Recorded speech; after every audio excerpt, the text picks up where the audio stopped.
नमस्कार आप सभी को। मेरा नाम है अशोक वीर यादव एडवोकेट और मैं आप सभी के लिए लीगल एडवाइस पर वीडियोस अपलोड करता हूं, जो कि आप सब लोग उसको लाइक करते हैं, पसंद करते हैं, शेयर करते हैं और सब्सक्राइब भी करते हैं। और अब तक अगर आपने चैनल को सब्सक्राइब नहीं किया है तो जो लाल रंग का सामने बटन है उसको तुरंत प्रेस करिएगा, ताकि आने वाले टाइम में आपकी नई जानकारी मिल सके और आप इस जानकारी से अवेयर हो सकें। तो बहरहाल आज हम बात करते हैं कि जो पत्नियां हैं वो अपने पति या पति के परिवार वालों पर सेक्शन 498A, 323, 504, 506 और 3/4 डीपी एक्ट के तहत जो है वो केस रजिस्टर करा देती हैं, वो दर्ज करा देती हैं। उसके बाद पति का जो परिवार है वो पूरा विचलित हो जाता है कि करना क्या है, किस तरीके से बचना है, क्या इसका भविष्य होगा, भविष्य में हमारे बच्चे का क्या होगा जिसने जिसकी वजह से जिसमें जिसके ऊपर के केस कर दिया है, जिसने कि आज तक ऐसी कोई क्राइम नहीं किया, लेकिन आज जो है वो अपनी ही पत्नी की वजह से वो किसी ना किसी क्राइम में फंस गया है।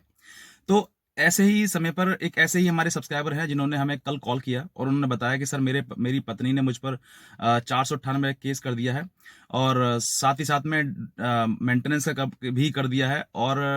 जो डोमेस्टिक वायलेंस है उसका केस भी कर दिया है। जो कि मैं 2 केस तो लड़ रहा हूं, जो कि मुझे लड़ते लड़ते 3 साल हो गए। सेक्शन 498A का भी कर रहा हूं, लड़ रहा हूं, और मेंटेनेंस का अभी पेंडिंग है, चल रहा है उसमें, लेकिन अभी तक वो बंधा नहीं है। तो अब जब इतना हो गया है तो सर मैं अब आगे क्या करना चाहिए, अब क्या किस तरीके से इन चीज़ों से निपटना चाहिए, मुझे मुझे ऐसा कौन सा कदम उठाना चाहिए जिससे कि मेरी लाइफ जो है वो आगे ठीक हो जाए। तो इस तरीके की चीज़ें जो है वो जब सामने आती हैं तो वो व्यक्ति जो है वो समझ नहीं पाता है कि अब करें तो करें क्या। तो मैंने उनको क्या एडवाइस किया कि किस तरीके से इन चीज़ों को बचना है, तो आपको भी मैंने सोचा कि क्योंकि ऐसे बहुत सारे पति हैं जिनके दिमाग में ये सवाल रहता है कि सर हमारी पत्नी ने इतने सारे केस कर दिए हैं और अब जो है वो साथ में रहना संभव नहीं है, क्योंकि केस की जो तादाद है वो काफी बढ़ गई है और केसेस में कोई सच बात लिखाई हो तो वो समझ में आती है, लेकिन सभी का सभी झूठ उसमें लिखाया गया है। तो ऐसे समय पर आपको क्या करना है, क्योंकि पत्नी सबसे ज्यादा लड़ाई झगड़ा आपके बीच में कुछ भी हो, मैं किसी की पर्सनल मैटर को बात नहीं करता हूं, लेकिन चीजें जो बिगड़ी हैं आपके दोनों के बीच में किसी प्रकार का झगड़ा हुआ है, उसके बाद पत्नी जो है वो सीधे अपने घर जाती है और जाने के बाद जो सेक्शन 498 का सबसे पहले केस करती है, क्योंकि उसका परिवार भी उसको एडवाइस करता है, अरे इस पे केस करो, ये जब जब केस होगा तब इसको परेशानी आएगी, तब फिर ये भाग के जो है वो इसको लेके जाएगा। लेकिन होता किसका विपरीत है, जब पत्नी केस कर देती है तो फिर पति जो है वो पति ये कहता है कि अब तुम्हें अगर मेरे साथ में रहना है तो पहले ये केस खत्म करो। क्योंकि अब जो सिचुएशन है ना, पहले पहले जो था, पहले आप एक नॉर्मल थे, मतलब दोनों के बीच में कोई भी डिस्प्यूट नहीं था, डिस्प्यूट था, मनमुटाव था, इसको ये कहते हैं। चाहे पति के द्वारा आपके ऊपर अत्याचार किया गया हो, ठीक है, लड़ाई झगड़ा किया गया हो, मारपीट की गई हो, मैं ये मान लेता हूं। चाहे आपकी किसी गलती की वजह से उसने ऐसा किया हो, ऐसा भी हो सकता है। तो इन सब चीजों से अगर ऐसा हो रहा है और उसके बाद जो आप अपने मायके चली गई हैं, नाराज होकर, रूठ कर किसी प्रकार से, और वहां पर हैं, आपने कोई भी लीगल एक्शन नहीं लिया उसके खिलाफ, तो एक इस बात को जो है, ये झगड़े को जो है सिर्फ मन मुटाव कह सकते हैं, लड़ाई झगड़ा कह सकते हैं, आपसी पति पत्नी विवाद कह सकते हैं। लेकिन जब ये केस के रूप में तब्दील हो जाता है, यानी कि ये झगड़ा जो है वो किसी प्रकार से वो केस बन जाता है, यानी कि केस की चीजें बन जाती हैं, तो फिर जो चीजें हैं वो प्रॉब्लम आ जाती है उन सब चीजों के। और ये जो चीज मैटर है,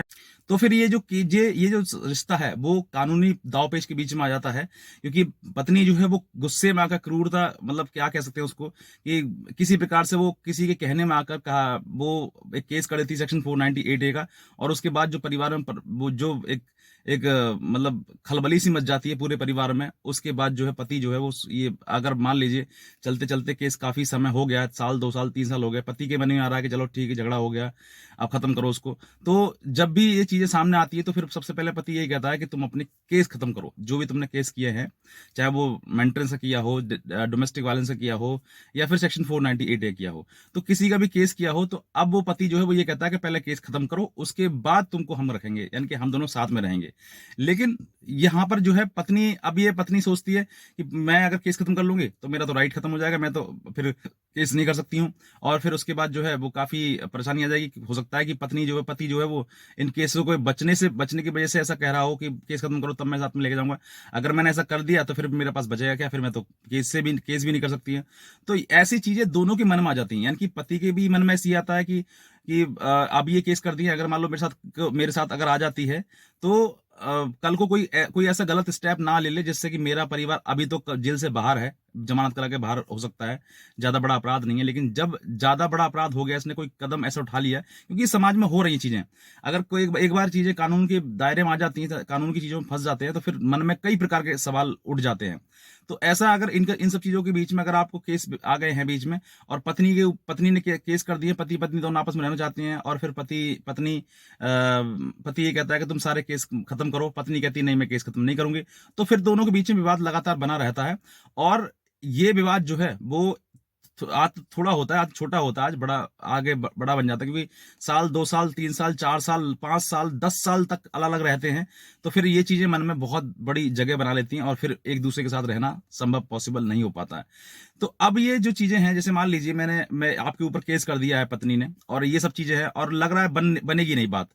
अब जो है वो अलग रहना ही संभव है, क्योंकि ज़्यादातर मेरा भी अनुभव है कि ज़्यादातर मैंने ये पूछा है कि मान लीजिए आपके ऊपर इतने केस कर दिए, क्योंकि मेरे पास कॉल्स आती हैं, आप दिए हुए नंबर पर कॉल्स करते हैं, तो जब मेरे पास आती हैं कॉल्स, तो आपसे मैं पूछता हूँ कि बताओ, आप पत्नी के साथ रहना है, आपको रखना है, उसको नहीं रखना है, तो फिर आप साफ मना करते हैं कि नहीं सर, अब बहुत हो गया है, क्योंकि ये सारे केस हो गए, तो अब संभव नहीं है दोनों को कि मन आपस में मिल जाए, और दोनों हम अब मतलब मैं अब नहीं रखना चाहता। तो अगर आपका मन भी ऐसा है, क्योंकि सारे केस कर दिए, हालांकि इनके बावजूद भी आपके पास ऐसा राइट होता है, आपका अपना मन है कि अगर आप दोनों एक दूसरे के साथ रहना चाहते हैं, क्योंकि केस गलती से कर दिए हैं पत्नी ने, तो उन सब चीज़ों को